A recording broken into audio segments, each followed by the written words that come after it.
Hello and welcome. I am Gimba Umar. Tonight, President Muhammadu Buhari marks his first 100 days after resuming office as the President of the Federal Republic of Nigeria. Our series of reports focuses on the security situation in the country 100 days after President Buhari took over as Nigeria's #1 citizen. And President Buhari flags off round 6 of polio immunization in Daura town, Katsina State, where 2.5 million children under 5 years are expected to be administered with polio vaccines. And the first group of what are expected to be some 10,000 migrants arrive in Munich, Germany.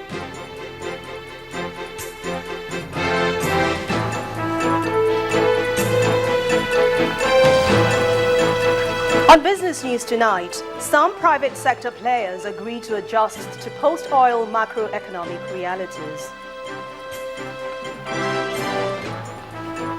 And on sports news, Super Eagles coach Sunday Olise says he's happy with the point after playing a goalless draw against Tanzania.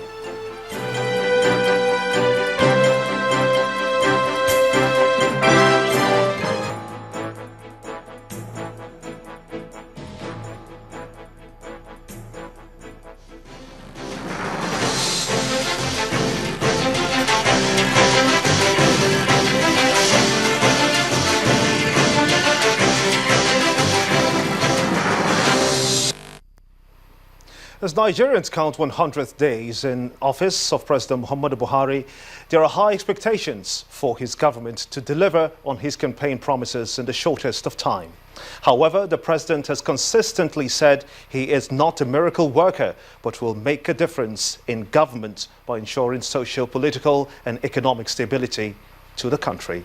Our correspondent Loretta Chiogo takes a look at the journey so far. It is my pleasure and honor to declare Muhammadu Buhari as the winner of the All Progressives Congress presidential primaries in preparation for the 2015 presidential election. That clears the coast for him to contest the elections, which he won and inaugurated. Unseating the 16 years People's Democratic Government. Since his victory, there's been mounting pressure on the president and his ruling party, the All Progressives Congress, to deliver on their campaign promises. Growing demands for socio-political and economic stability by Nigerians have led to unprecedented scrutiny over every appointment, every speech, and every decision by the new government. The president insists that corruption is the hydra-headed disease affecting the growth and development of the nation and must be tackled. At different fora, even during his 4-day official trip to the United States of America on invitation by President Barack Obama, he stops at nothing to vocalize his resolve to fight corruption. Corruption in Nigeria has virtually been developed into a culture, and we are now looking for evidence of shipping loads of our crew, their destinations, and where and which account they are paid and in which country. The president has ordered series of investigations of financial transactions and other activities in almost all the federal agencies. The sale of the national telecommunications carrier, Nigeria Telecommunications Company (NITEL), last December by Goodluck Jonathan administration for $252 million is to be probed. The debt profile in the aviation sector is also under investigation. A full-scale probe has been launched into the award of contracts for the supply of military weapons and stolen oil money from the NNPC. Traditionally, the first 100th day in office of elected officials is appraised by Nigerians, and President Buhari's is not an exception.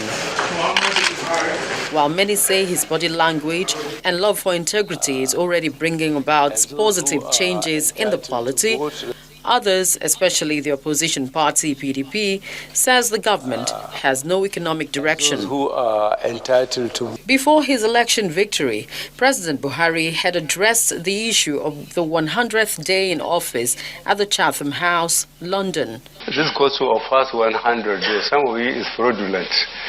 And I don't want to participate in any fraud in any form. Tackling insecurity in the northeast is a major nut to crack for Buhari's government. The military bombardment of insurgents' hideout is yet to end insurgency, as the dreaded group keep detonating their bombs, killing scores of people. After replacing the military chiefs in early July, the president gives an order to end insurgency in November. President Buhari is yet to announce members of his cabinet, but has named key personnel. On 4th of September 2015, the president finally declared his assets to include 270 herds of cattle, 5 houses, including 2 mud houses, 30 million naira in his bank account in Nigeria, amongst others. President Muhammadu Buhari has 4 years to prove his party's slogan of change in the midst of very high expectations of Nigerians. Loretta Chiogo, Channels Television News. 100 days ago, President Muhammadu Buhari took over power as the President of the Federal Republic of Nigeria. In his inaugural speech, one of the key policies enumerated by the President is to tackle insecurity in the country. Our correspondent Amaka Okafo examines some of the moves made by the administration in the last 100 days. During his campaign, which led to his election as the president, one of the main promises of the Buhari administration was to tackle insecurity in all its ramifications, especially in the northeast. I am immensely grateful to God. In his inaugural speech, the president made his first move, moving the command center of the military to Maiduguri, the Borno state capital. Victory cannot be achieved by basing the command and control center in Abuja. The command center will be relocated to Maiduguri and remain until Boko Haram is completely subdued. Shortly after, the multinational joint task force, which has been dormant for a while, regained its momentum. For the first time, all the defense chiefs, ministers and heads of states of the Lake Chad Basin and Benin Republic, after several meetings, reached a firm decision to collaborate to stem the insurgents out of the region. Another decision at the meeting is the location of the command center in Maiduguri and Nigeria's pledge of $100 million for the fight. Your Excellencies, permit me at this juncture to recall that Nigeria has already pledged the sum of $100 million United States dollars for the smooth takeoff of the MNJTF. I hereby assure you that my government will keep pace with this promise. Nigeria also has been garnering a lot of support since the regime came into power. This global support is led by the United States, which has pledged $5 million as support for the fight. And we look forward to developing our counterterrorism and our counter-Boko Haram plans, even as we also work on energy development, on education, health, and other issues within the country. Even though he did not effect changes in the military and security agencies as it was expected, a month into his administration, President Buhari sacked the former military chiefs and appointed new ones with a charge to ensure that the insurgents are stamped out by December. It's a presidential directive, and as a member of the armed forces, it is our duty to carry out that directive.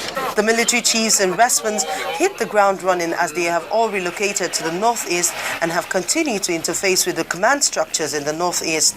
The Chief of Defense Staff explains the move. You know, he gave us the deadline. We were pushing towards that deadline. That's why we're there today to motivate the troops to make sure go ahead and achieve it. While some security experts have commended the move, they however say there is a need to consolidate by putting in place mechanisms that will not allow the resurgence of the terrorists in the country.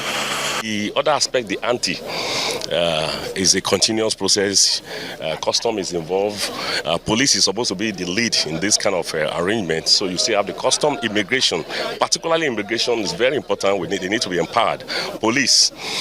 So that aspect is still there, but the aspect of to counter, for sure, it's an agenda that can be met. Terrorism seems not to be the only security concern of this administration.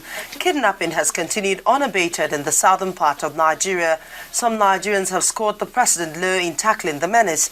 But in an unexpected move, the president ordered the recruitment of over 10,000 police officers and is considering the expansion of the CCTV project, all in a bid to ensure the security of Nigerians. I have defined youth empowerment as one of the cardinal objectives of our administration. In furtherance to this, the federal government is planning to employ at least an extra 110,000 police officers. While the president also promised to do all he can to secure the release of the over 200 schoolgirls who were abducted from their dormitory in Chibok, Borno State. That promise is yet to be fulfilled. However, unlike the hostility that was encountered by the campaigners for the rescue of the girls by the former administration, the Buhari-led government has been more receptive, giving hope to the campaigners that the release of the girls is imminent. When we met together with some of the parents of the Chibok girls and the community of Chibok, that emphasis on the necessity to bring back our girls was very clear to us.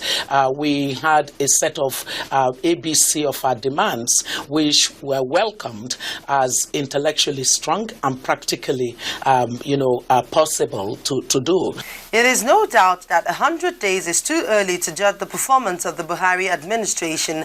However, it is noteworthy that the administration has been taking steps to fulfill some of its promises. It is hoped that in the shortest possible time, the much-needed results by Nigerians will be achieved. Ambaka Okafor, Channels Television News. In part two, after the break, we take a further look into the president's security apparatus. Colonel Yomi Dare joins us in just a moment. Stay with us.